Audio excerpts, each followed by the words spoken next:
ছাদ বাগানে সবাইকে স্বাগতম।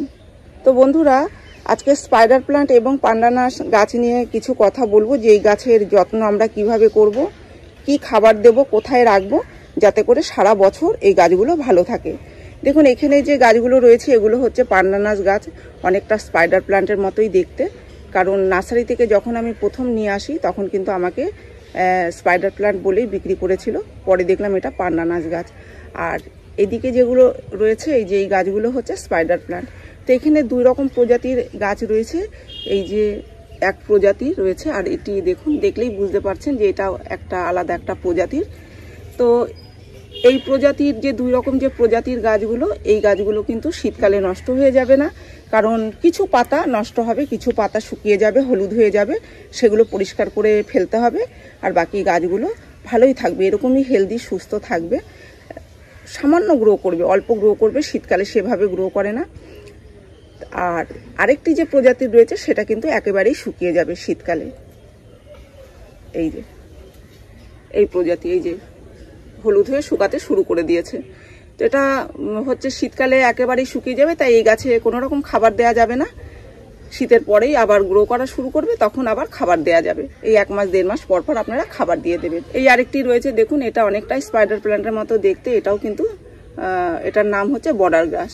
এই গাছও একেবারে নষ্ট হয়ে যায় না, সারা বছরই ভালো থাকে। তো এই গাছগুলো কিন্তু বছরের পর বছর ধরে আমাদের সঙ্গে থেকে যায় আর কিন্তু সুন্দর থাকে। এই পান্ডানাস গাছও কিন্তু নষ্ট হয় না। কিছু পাতা যেগুলো পুরনো হয়ে যাবে সেগুলো শুকিয়ে যাবে, সেগুলো একটু টান দিলেই উঠে আসে। আর গোড়া থেকে চারা বেরায়, অসংখ্য চারা, কারণ এর আগেও আমি আপনাদের সাথে শেয়ার করেছি যে চারা কিভাবে আলাদা করে তুলে বসাতে হয়। আর এখানে দেখুন প্রচুর চারা রয়েছে, এগুলোতে তো এই টবের গাছগুলোতে তো ভর্তি ভর্তি হয়ে চারা বেরিয়ে রয়েছে। আর এদিকে সেই প্যাকেটে কিছু বসিয়েছিলাম, এগুলো থেকেও অনেক চারা বের হয়েছে। তো এখানে অনেক চারা রয়েছে, একটি কিনে এনেছিলাম, আর দেখুন অসংখ্য গাছ কিন্তু আমি করতে পেরেছি, কারণ এত সহজে এই গাছগুলো হয়ে যায়। তো এই গাছগুলো সবাই করতে পারে, আর সারা বছর যেহেতু ভালো থাকে গাছগুলো, তো যারা সারা বছর চাইছেন যে গাছ ভালো থাকবে, গাছ নষ্ট হয়ে যাবে না, এই গাছগুলো করতে পারেন। এই গাছগুলো কিন্তু সারা বছরই ভালো থাকবে। শীতকালে খাবার দিতে বারণ করছি, কারণ শীতকালে সেভাবে গ্রো করে না, তাই শীতকালে খাবার দেওয়ার দরকার নেই। শীতের পর থেকে আবার খাবার দেওয়া শুরু করবেন। ওই 1 মাস 1.5 মাস 2 মাস পর পর আমি খাবার দিয়ে যাই, যে কোনো জৈব খাবার দিলেই হয়ে যায়। আর এদিকে দেখুন, এইভাবে কিন্তু এই গাছের চারা বের করে, এই যে এই চারাগুলোকেই কেটে কেটে বসালে, এই দেখুন শিকড় বের হয়েই রয়েছে, এভাবে কেটে অন্য টবে বসালেই কিন্তু এও অসংখ্য গাছ তৈরি করা যায়, কারণ আমি একটি থেকেই কিন্তু এতগুলো গাছ করেছি। এই গাছে জল তখনই দেবেন যখন দেখবেন প্রয়োজন পড়ছে জলের, মানে মাটি শুকিয়ে আসলেই জল দেবেন। আর খাবারের কথা তো বলেই দিয়েছি। এই স্পাইডার প্লান্ট যদি গরমকালেও আপনারা ছাদে রাখতে চান, তো যেখানে সকালে 3-4 ঘন্টা রোদ্দুর আসে কিংবা বিকালে রোদ্দুর আসে, সেরকম জায়গায় রাখলেই গাছগুলো ভালো গ্রো করে।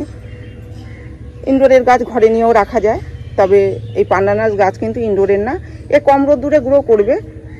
সকালের 3-4 ঘন্টা রোদ্দুরে যদি রেখে দেন তাহলেও গ্রো করবে, আবার যদি সারাদিন রোদ্দুরে ফেলে রাখা হয় তাহলে ওই গাছের কোনো ক্ষতি হয় না, মানে সারাদিন রোদ্দুরও সহ্য করে নিতে পারে। তাই এই পান্ডানাস গাছকে বেশি রোদ্দুরে রেখেও গ্রো করতে পারবেন, আবার কম রোদ্দুরে রেখেও গ্রো করতে পারবেন। তবে এই গাছটা ঘরে থাকবে না, ইনডোরের গাছ নয়। তবে আমি দেখেছি বেশি রোদ্দুরেই গাছগুলো বেশি ভালো থাকে। একেবারে কম রোদ্দুরের থেকে একেবারে কম রোদ্দুরে রাখলে পোকার একটু সমস্যা দেখা যায়, পোকা ধরে নেয়, পাতা পোকায় খেয়ে যায়। কিন্তু বেশি রোদ্দুরে দেখেছি পোকাটা ধরে না, যদিও পোকা ধরে তাহলে নিম তেলের স্প্রে করবেন 15 দিন পর পর কিংবা 1 মাস পর পর স্প্রে করবেন, পোকার ইয়েটা বুঝে যে কত বেশি পোকা লাগছে। তবে আমি এই গাছগুলোতে কখনোই নিম তেলের স্প্রে করিনি, তবুও গাছগুলো ভালো রয়েছে, কারণ বেশি রোদ্দুরেই থাকে।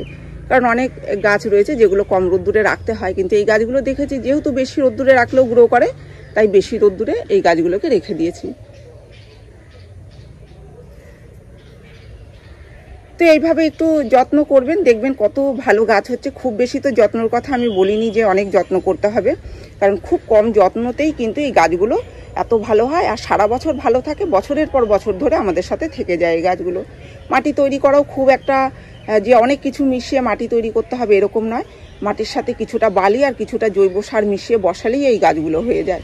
যেরকম 3 ভাগ মাটির সাথে 1 ভাগ কোকোপিট, 1 ভাগ জৈব সার, অর্ধেক ভাগ বালি এই দিয়ে বসালেই গাছগুলো খুব ভালো গ্রো করে। তো এইভাবেই আপনারা গাছ করুন।